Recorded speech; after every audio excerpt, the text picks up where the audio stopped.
नमस्कार दोस्तों, स्वागत है आप सभी का आज के इस नए क्लास 10 के बोर्ड परीक्षा 2025 के स्पेशल क्लास में। दोस्तों इस क्लास में हम हिंदी के कुछ टॉप 50 ऐसी रचनाओं को करेंगे दोस्तों, वो भी ट्रिक के साथ करेंगे जो कि आपकी बोर्ड परीक्षा 2025 के लिए बहुत ही ज़्यादा इंपॉर्टेंट है और जो कि पिछले कई वर्षों में बार बार पूछी गई रचनाएँ। ठीक है, तो चलिए आज की वीडियो को शुरू करते हैं। वीडियो में अंत तक बने रहना और चैनल पर नए हैं दोस्तों तो सब्सक्राइब करना ना भूलें। तो प्रश्न नंबर 1 है, साथियों की निम्न में से कौन भारतेंदु युग की रचना है। ठीक है, यह क्वेश्चन बहुत ही ज़्यादा इंपॉर्टेंट है। 2023 में, 2024 और 2019 में पूछे गए क्वेश्चन है। ठीक है, कि कौन सी रचना जो है वह भारतेंदु युग की रचना है। तो ऑप्शन नंबर इसका बी करेक्ट आंसर हो जाएगा। जो चिंतामणि है फ्रेंड्स, वह किसकी रचना है, तो वह भारतेंदु युग की रचना है। ठीक है, चिंतामणि किसकी रचना है, तो भारतेंदु युग की रचना है। भारतेंदु युग की जितनी भी रचनाएं हैं दोस्तों, उन सभी रचनाओं को मैं आपको ट्रिक के साथ एक बार बता दे रहा हूँ, क्योंकि ये सभी रचनाएं बहुत ही ज़्यादा महत्वपूर्ण हैं आपके बोर्ड एग्जाम के लिए। ठीक है, तो ट्रिक यहाँ पर हम बना चुके हैं। ठीक है, भारतेंदु युग की प्रमुख रचनाएं ट्रिक से समझनी है आपको। ठीक है, ट्रिक क्या है कि भारत के गुरु चांद हैं। ठीक है, भारत के गुरु चांद हैं, तो भारत से क्या हो जाएगा, भारत दुर्दशा। ठीक है, भारत से क्या हो जाएगा, भारत दुर्दशा। और के से क्या हो जाएगा, कली कौतुक। ठीक है, के से कली कौतुक हो जाएगा। गुरु से क्या हो जाएगा, परीक्षा गुरु। ठीक है, गुरु से क्या हो जाएगा, परीक्षा गुरु। और चांद से हो जाएगा चंद्रकांता। ठीक है, चांद से हो जाएगा चंद्रकांता। और है से हो जाएगा हरिश्चंद्र मैग्नीज। ठीक है, तो ट्रिक कैसी लगी दोस्तों कमेंट करके जरूर बताना और वीडियो थोड़ी सी भी अच्छी लगे तो लाइक कर देना। ठीक है, नेक्स्ट क्वेश्चन है दोस्तों कि भारत दुर्दशा किस युग की रचना है। तो अभी हमने आपको बताया है कि भारत दुर्दशा किस युग की रचना है, तो ऑप्शन नंबर इसका एक करेक्ट आंसर हो जाएगा। भारतेंदु युग की रचना है भारत दुर्दशा। ठीक है, नेक्स्ट क्वेश्चन है दोस्तों कि मेरी असफलताएं। ठीक है, मेरी असफलताएं किसकी आत्मकथा है, तो ऑप्शन नंबर इसका एक करेक्ट आंसर हो जाएगा, बाबू गुलाब राय की। ठीक है, मेरी असफलताएं किसकी आत्मकथा है, तो बाबू गुलाब राय की आत्मकथा है। ठीक है, नेक्स्ट क्वेश्चन है दोस्तों कि अतीत के चलचित्र किस युग की रचना है। ठीक है, अतीत के चलचित्र किस युग की रचना है, तो ऑप्शन नंबर इसका करेक्ट आंसर हो जाएगा डी। ठीक है, शुक्ल युग की रचना है अतीत के चलचित्र, शुक्ल युग की रचना है। ऑप्शन नंबर इसका डी करेक्ट आंसर हो जाएगा। ठीक है, अब शुक्ल युग की जितनी भी इंपॉर्टेंट रचना है, ठीक है, मोस्ट इंपॉर्टेंट जो शुक्ल युग की रचना है, उन सभी को मैं आपको ट्रिक के साथ बता दे रहा हूँ। ठीक है,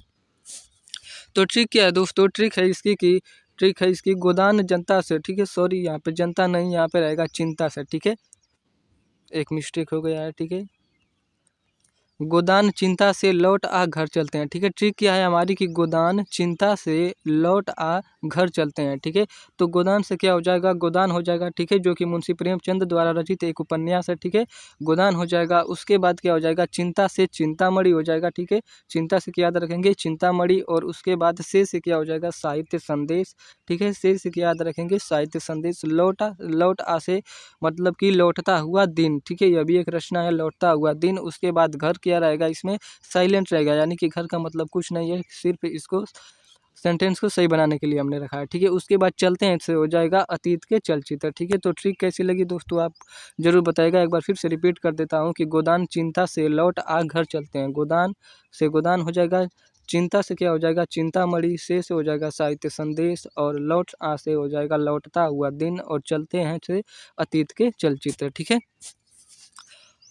अगला क्वेश्चन है दोस्तों कि श्रृंगार रसमंडन के रचनाकार कौन है, तो ऑप्शन नंबर इसका डी करेक्ट आंसर हो जाएगा। श्रृंगार रसमंडन के रचनाकार कौन है, तो गोस्वामी विठलनाथ। ठीक है, गोस्वामी विठलनाथ फ्रेंड्स श्रृंगार रसमंडन के रचनाकार हैं। नेक्स्ट क्वेश्चन है दोस्तों कि अमीर खुसरो की रचना का नाम है। अमीर खुसरो की रचना का नाम है, तो ऑप्शन नंबर इसका डी करेक्ट आंसर हो जाएगा। अमीर खुसरो की रचना का नाम है पहेलियाँ मुकर्रियाँ। ठीक है, बहुत ही ज़्यादा इंपॉर्टेंट क्वेश्चन जो है दोस्तों, सिलेक्टेड क्वेश्चन हमने लिए हैं इस पीडीएफ में। ठीक है, चलिए नेक्स्ट क्वेश्चन है दोस्तों आप सभी का कि निम्न में से छायावादी युग के लेखक कौन है। ठीक है, छायावादी युग के लेखक कौन है, तो ऑप्शन नंबर इसका सी करेक्ट आंसर हो जाएगा, सूर्यकांत त्रिपाठी निराला। ठीक है, ऑप्शन नंबर इसका सी करेक्ट आंसर हो जाएगा, सूर्यकांत त्रिपाठी निराला जी छायावादी युग के लेखक हैं।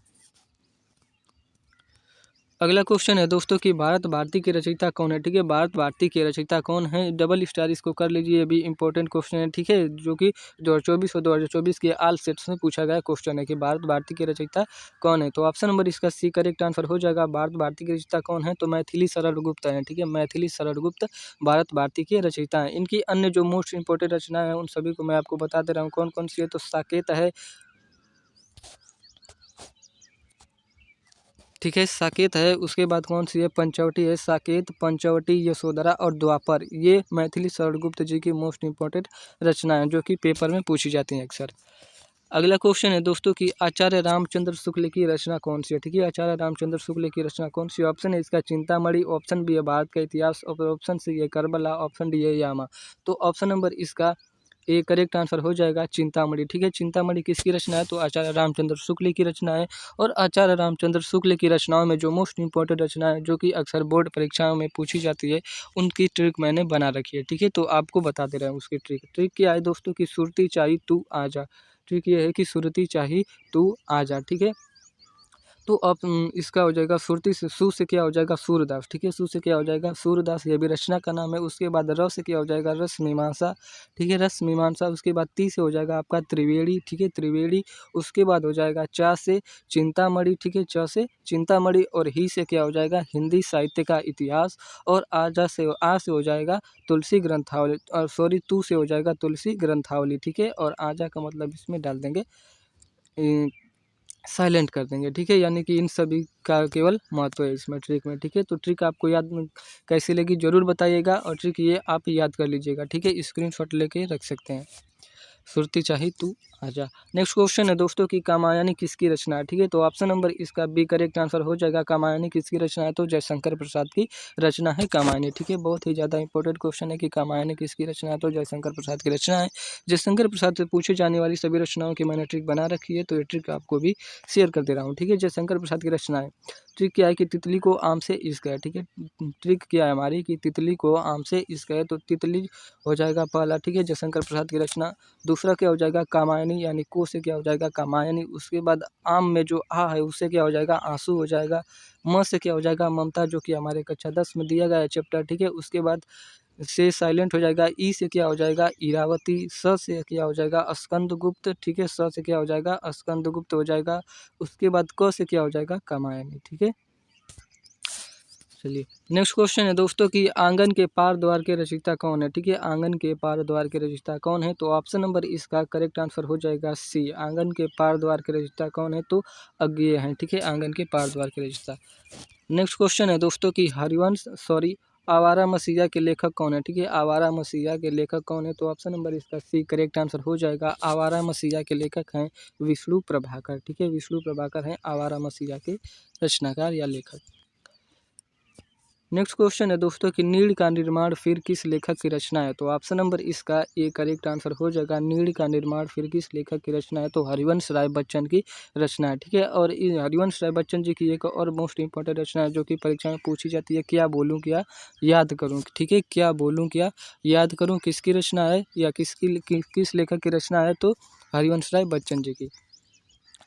अगला क्वेश्चन है दोस्तों कि मैला आंचल के रचनाकार कौन है, तो ऑप्शन नंबर इसका ए करेक्ट आंसर हो जाएगा। मैला आंचल के रचनाकार कौन है, फणीश्वर नाथ रेणु है। ठीक है, मैला आंचल के रचनाकार। नेक्स्ट क्वेश्चन है दोस्तों कि जयशंकर प्रसाद की रचना है, तो ऑप्शन नंबर इसका ऑप्शन है इसका एक गुट, ऑप्शन बी है ध्रुव स्वामिनी, और ऑप्शन सी है पुरस्कार, ऑप्शन डी है उपरोक्त सभी। तो ऑप्शन नंबर इसका डी करेक्ट आंसर हो जाएगा उपरोक्त सभी। ठीक है, ये जयशंकर प्रसाद की सभी रचनाएं हैं। ऑप्शन नंबर इसका डी करेक्ट आंसर हो जाएगा। ठीक है,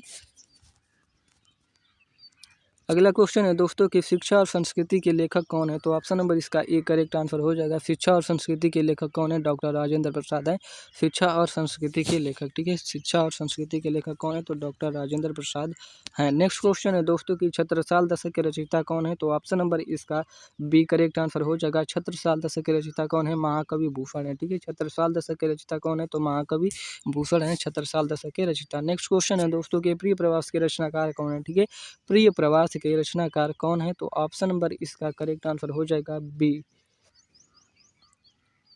रामधारी सिंह दिनकर। ठीक है, प्रिय प्रवास के रचनाकार कौन है, तो रामधारी सिंह दिनकर हैं प्रिय प्रवास के रचनाकार। ऑप्शन नंबर इसका बी करेक्ट आंसर हो जाएगा।